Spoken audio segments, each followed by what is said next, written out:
ত্রিনেত্রাস কুকারিতে আপনাদের সকলকে জানাই আমার সাদর আমন্ত্রণ। আজ আমি আপনাদের জন্য নিয়ে এসেছি পুর ভরা শিম ভাজার রেসিপি। প্রথমে কালো সর্ষে, পোস্ত, নারকেল আর কাঁচা লঙ্কা একসাথে বেটে নেব। এবার শিমগুলোর দুদিক কেটে একটু আঁশটা বের করে দেব, দিয়ে মাঝখান থেকে চিড়ে নিয়ে একটা পকেট বানিয়ে নেব। এবার নারকেল, পোস্ত, সর্ষে, কাঁচা লঙ্কা বাটার ভেতরে একটুখানি পরিমাণ মতো নুন দিলাম, তারপরে একটুখানি স্বাদ অনুযায়ী চিনি দিলাম। চিনি দিয়ে ভালো করে ওটাকে মিক্স করে নেব। এবার শিমের ভেতর নারকেলের পুরটা ভরে দেবো, ভালো করে চারিদিকটা যাতে লাগে সেইভাবে ভরে দেবো। ত্রিনেত্রাস কুকারিকে যারা সাবস্ক্রাইব করেছেন আমার বন্ধুদের অনেক অনেক ধন্যবাদ আমার পাশে থাকার জন্য। যারা আজকে নতুন তাদের রিকোয়েস্ট করছি ভিডিওটি পুরো দেখে একটু সাবস্ক্রাইব করে দেবেন, বেল আইকনটি টিপে দেবেন যাতে আমার পরবর্তী ভিডিওগুলো আপনারা পেয়ে যান। এইভাবে পুরটা ভরে একটু হাত দিয়ে প্রেস করে দেব, তাহলে পুরটা চারিধারে স্প্রেড হয়ে যাবে।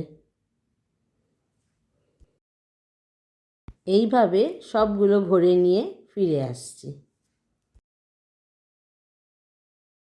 এবার ব্যাটারের জন্যে একটা বাটিতে একটু ময়দা নিলাম, তার সঙ্গে 2 চামচ বেসন দিলাম। আপনারা পুরোটা বেসনে করতে পারেন, কিন্তু এইভাবে একবার করে দেখুন, খুব ভালো লাগে খেতে। তাতে একটু কালো জিরে দিলাম, একটু জোয়ান দিলাম, একটু নুন দিলাম আর সাদা তেল দেবো এতে। একটুখানি খাওয়ার সোডা 1 পিঞ্চ দিয়ে দিয়েছিলাম। দিয়ে ভালো করে শুকনো উপকরণগুলো আগে মেখে নিয়েছি। এবার একটু সাদা তেল দিয়ে দিলাম, দিয়ে ভালো করে সব মিক্স করে নিয়ে অল্প অল্প করে জল দিয়ে একটু থিক ব্যাটার বানাবো।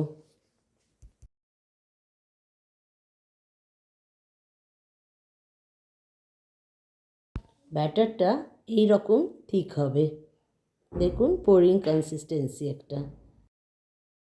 এবার কড়াতে সর্ষের তেল দিলাম। এটা আপনারা সাদা তেলেও ভাজতে পারেন, তবে সর্ষের তেলে ভাজলে খেতে খুবই ভালো লাগে। এবার শিমগুলো ব্যাটারে ডুবিয়ে, তেলটা খুব গরম করবেন না, হালকা গরম যখন থাকবে তাইতে ব্যাটারে ডুবিয়ে ছেড়ে দেবেন। এই সময় ফ্লেমটা লো মিডিয়াম হিটে রাখবেন, তাহলে শিমটা ভেতর অবধি সেদ্ধ হবে। এই রান্নাটা গরম ভাতের সঙ্গে অতি সুস্বাদু লাগে খেতে, একবার হলেও বানিয়ে দেখবেন।